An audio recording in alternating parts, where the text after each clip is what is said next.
नमस्कार, जय हिंद, जय महाराष्ट्र दोस्तों। मैं डॉक्टर विलास जगदाळे, एमडी होम्योपैथ, औरंगाबाद महाराष्ट्र से आज आपके साथ मेरे फेसबुक लाइव पे सबका 25 जून 2021 के ब्रॉडकास्ट पे स्वागत करता हूं। दोस्तों,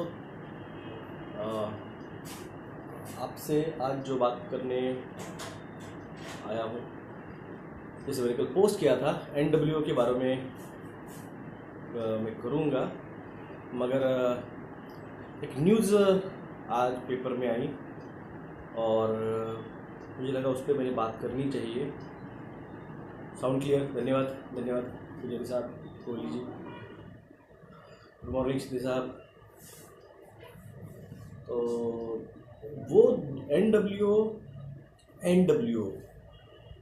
न्यू वर्ल्ड ऑर्डर, आपको लग रहा होगा कि हाँ ठीक है, न्यू वर्ल्ड ऑर्डर है तो क्या है, हम गुलाम बनेंगे, हम डिजिटल गुलामी में जाएंगे। मैंने पहले कहा था 2024 तक का गेम प्लान मैंने आपको मेरे पिछले एक वीडियो में बताया था और मैंने रिक्वेस्ट की थी कि प्लीज़ करके पूरा का पूरा गेम प्लान मुझसे ना पूछे, क्योंकि वो उतना सुनने के बाद ही मुझे बहुत सी माताओं बहनों का फ़ोन आते गए वो टाइम पे, और वो डर गए थे, घबरा गए थे कि ये सब क्या हो रहा है, क्या होगा। और मैंने तब भी कहा, रिक्वेस्ट की, आप मेरी बात को मान लीजिए, ये बहुत बुरा होने वाला है और इसको डीप में मत पूछिए आप, क्योंकि कुछ चीज़ें मैं बोल सकता हूँ, मैं कुछ चीज़ें पूरी तरह से एक्सपोज नहीं कर सकता हूँ, कुछ चीज़ों को पूरी तरह से बताया भी नहीं जा सकता है। आप समझ सकते हो। न्यू वर्ल्ड ऑर्डर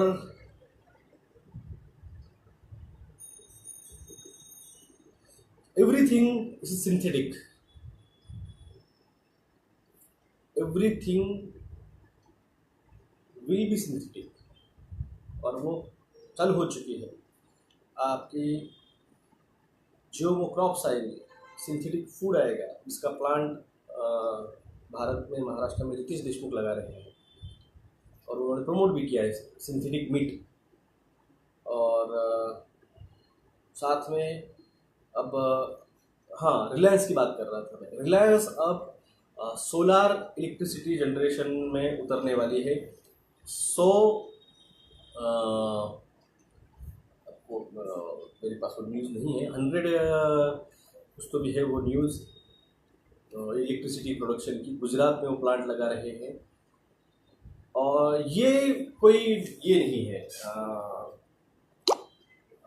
क्या कहते हैं उसे आप, न होने वाली बात नहीं थी, क्योंकि इथोपियन सिविलाइजेशन, ये वर्ड आपको पहली बार आप सुना होगा या फिर मैं पहली बार बता रहा हूँ, क्योंकि अब नेक्स्ट जनरेशन का गेम प्लान स्टार्ट हो चुका है।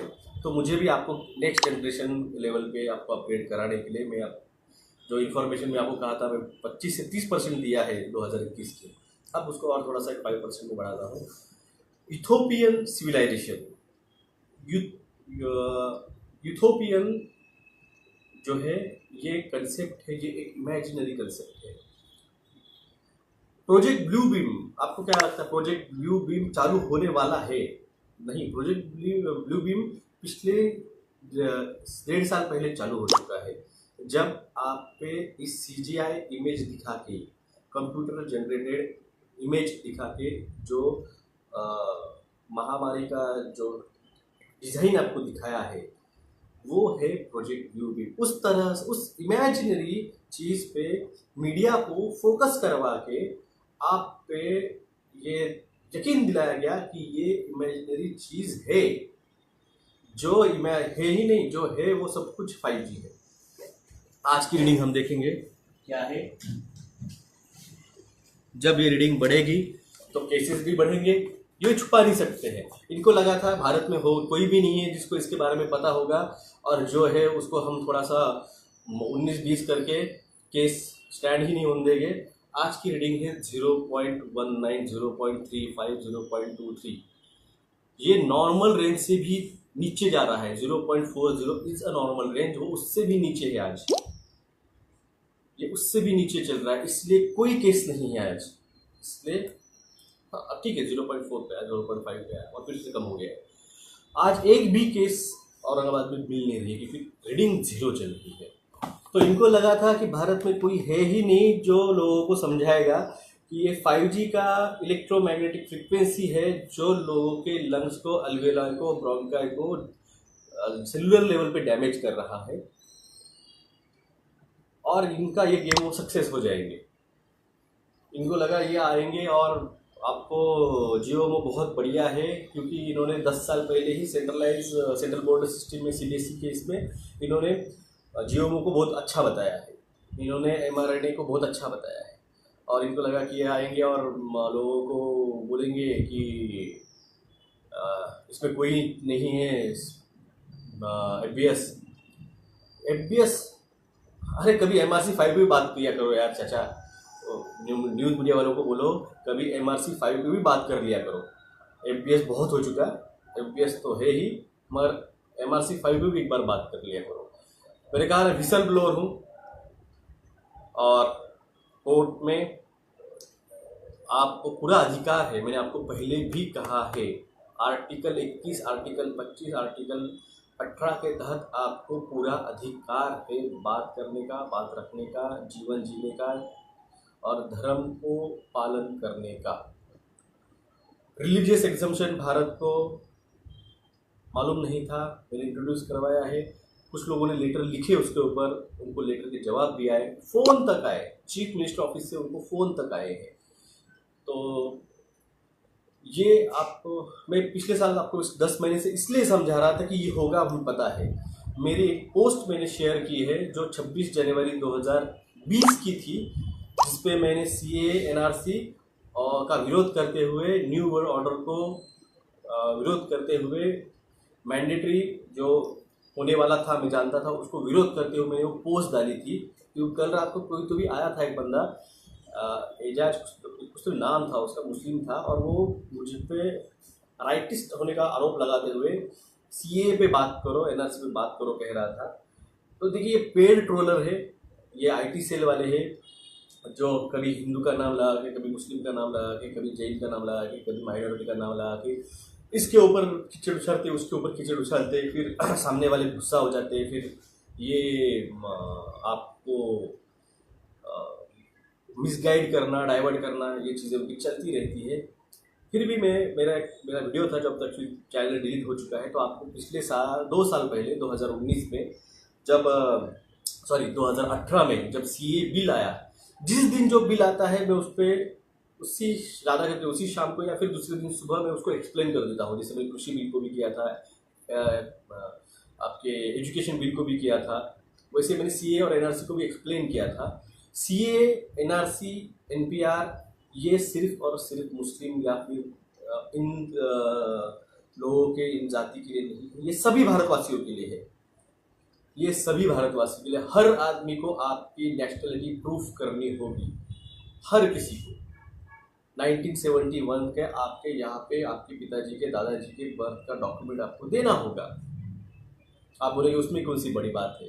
बिल्कुल कोई बड़ी बात नहीं है, आपके यहाँ पे नहीं। मगर सोचिए, महाराष्ट्र की बात करता हूँ, कोल्हापुर, सांगली, सातारा का कुछ भाग, गोदावरी का जो भी जहाँ से गोदावरी बहती है उससे आजू बाजू का जो प्रदेश है, मेरा पैठण ले लीजिए आप, या फिर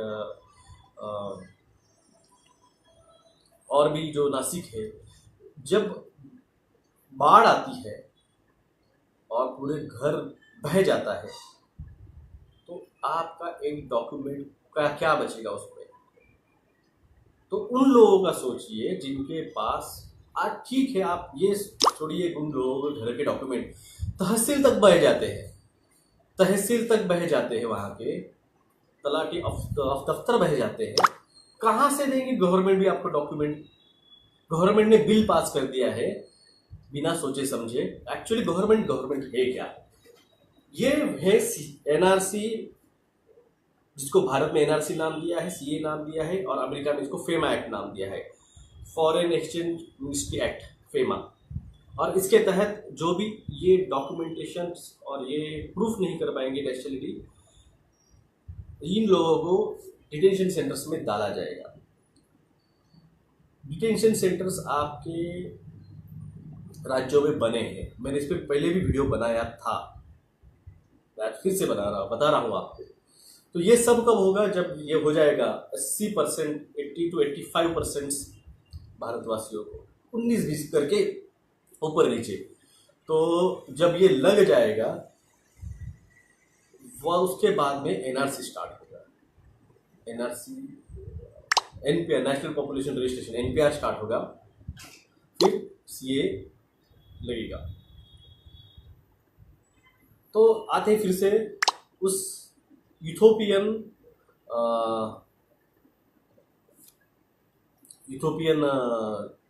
सिविलाइजेशन पे।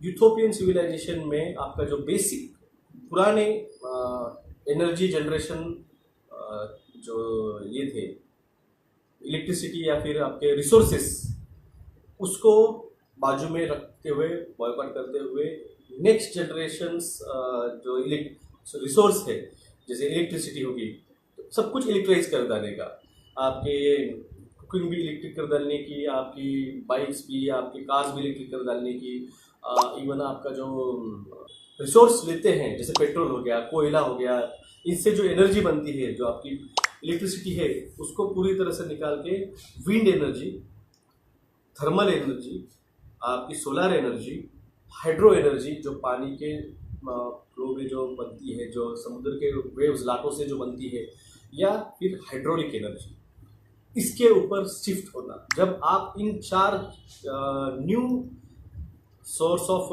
एनर्जी पे आप जब शिफ्ट होते हो, तो यूथोपियन जनरेशन जो है, सिविलाइजेशन, ये इमेजिनरी है। और इसको कंप्लीट करने के लिए गेट्स क्या कर रहा है? गेट्स कह रहा है मैं 0 कार्बन डाइऑक्साइड इमिशन करूंगा।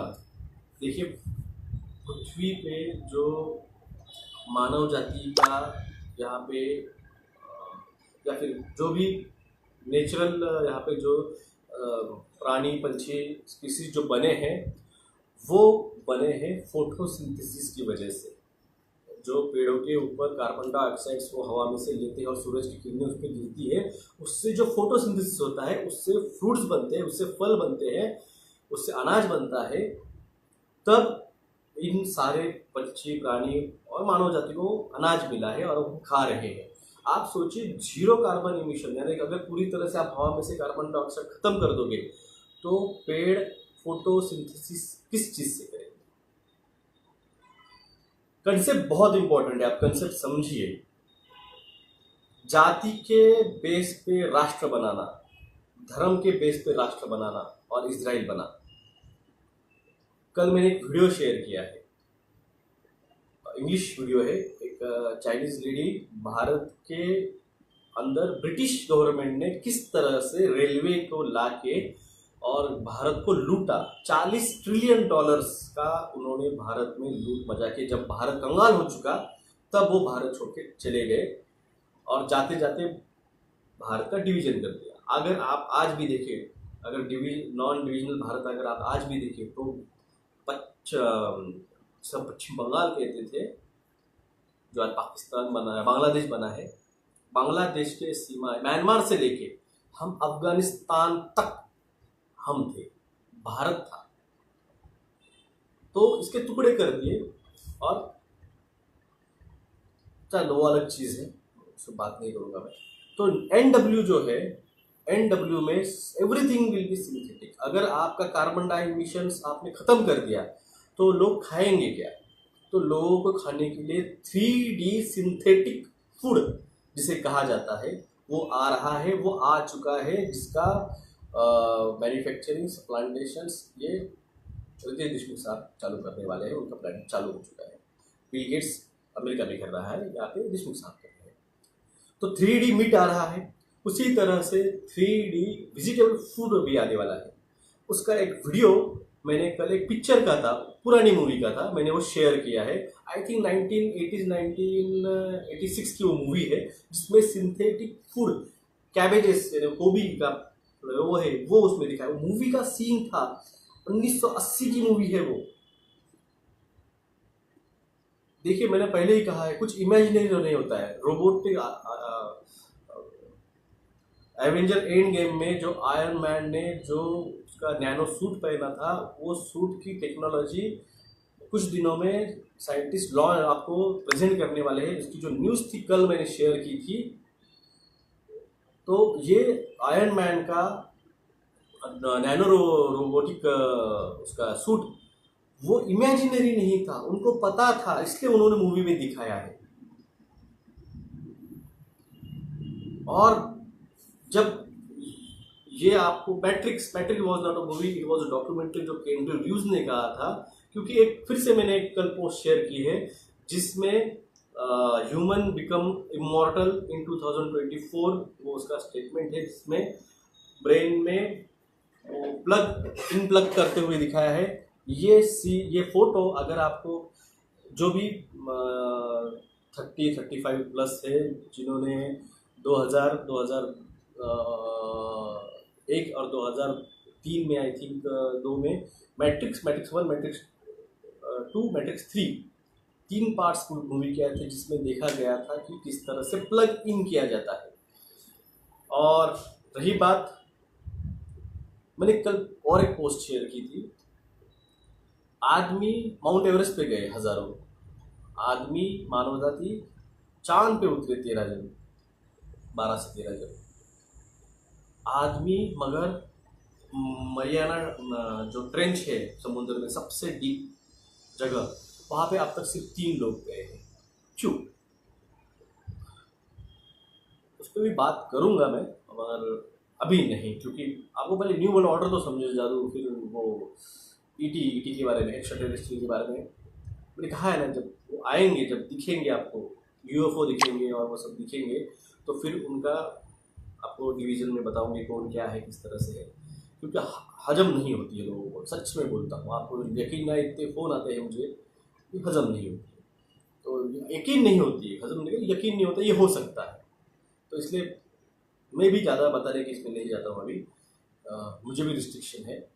पोर्टल्स के बारे में बात की थी तो डिलीट करना पड़ा था वीडियो, तो कुछ चीज़ें हैं जो मैं बोल सकता हूँ, मैं फिर से कहता हूँ, कुछ चीज़ें हैं जो मैं बोल सकता हूँ, कुछ चीज़ें मैं बोल नहीं सकता हूँ।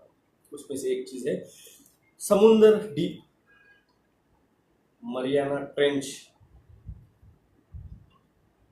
नेट कैसे काम करता है दोस्तों, ये थोड़ा आप सोचिए, क्योंकि नेट जो है जिसे डीप नेट वेब भी कहा जाता है और मरियाना ट्रेंच वेब भी कहा जाता है। कहाँ से आया है, किस तरह से दिया है, किसने दी है टेक्नोलॉजी? और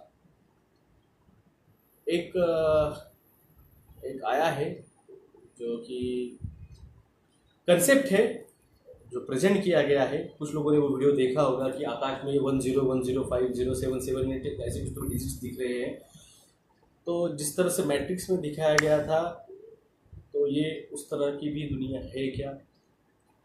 और बहुत कुछ है, बहुत कुछ है। न्यू वर्ल्ड ऑर्डर में सिर्फ गुलामी ही नहीं है, डिजिटल करेंसी ही नहीं है, इसमें फूड भी डिजिटल रहेगा, आपका अनाज भी डिजिटल रहेगा, आपकी करेंसी डिजिटल रहेगी, आपकी एजुकेशन डिजिटल रहेगी, आपको कोडिंग सिखाई जाएगी।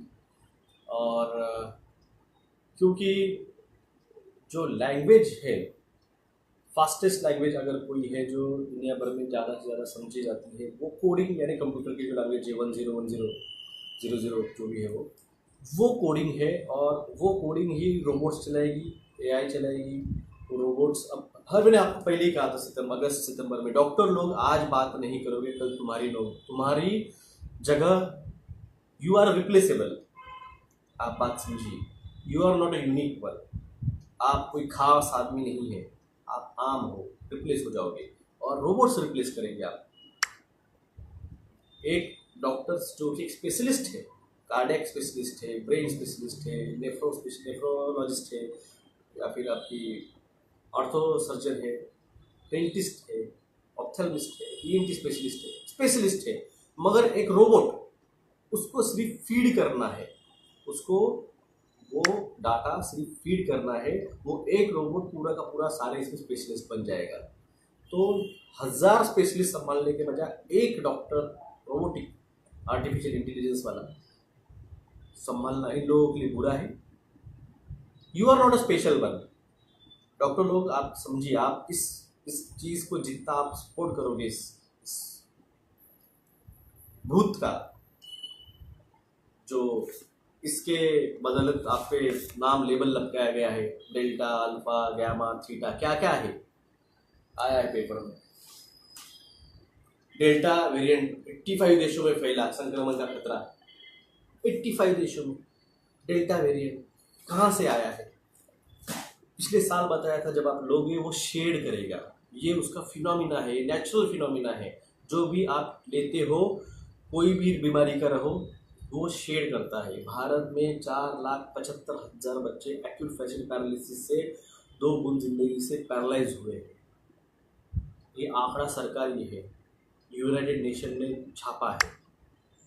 नहीं पता आंकड़ा, पता नहीं कितना होगा, क्योंकि भारत में वायरस सिस्टम ही नहीं है, vaccine adverse reaction monitoring system ही नहीं है।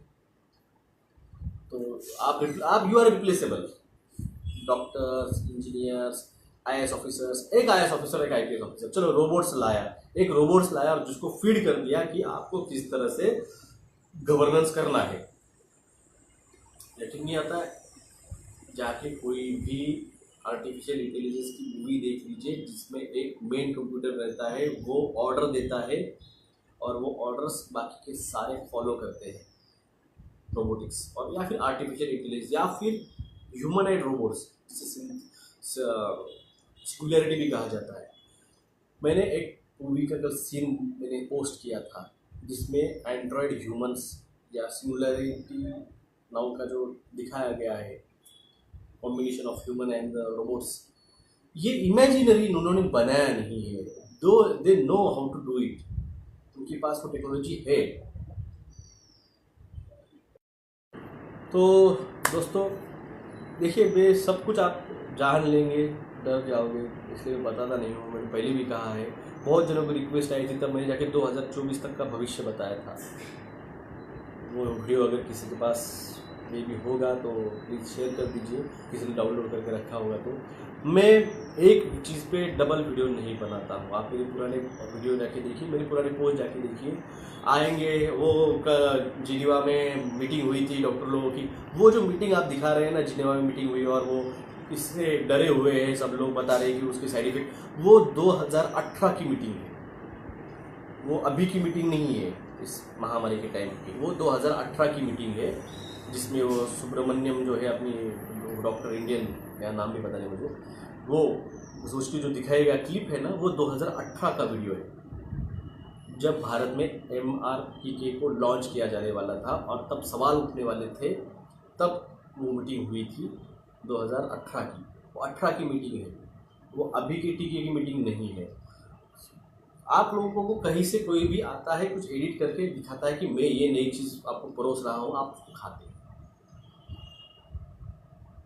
हमारे यहाँ के MP का वीडियो किसी ने तो भी देखो, औरंगाबाद के जज क्या कौन है, क्या है, जानकारी लो, पब्लिसिटी स्टंट चलते हैं।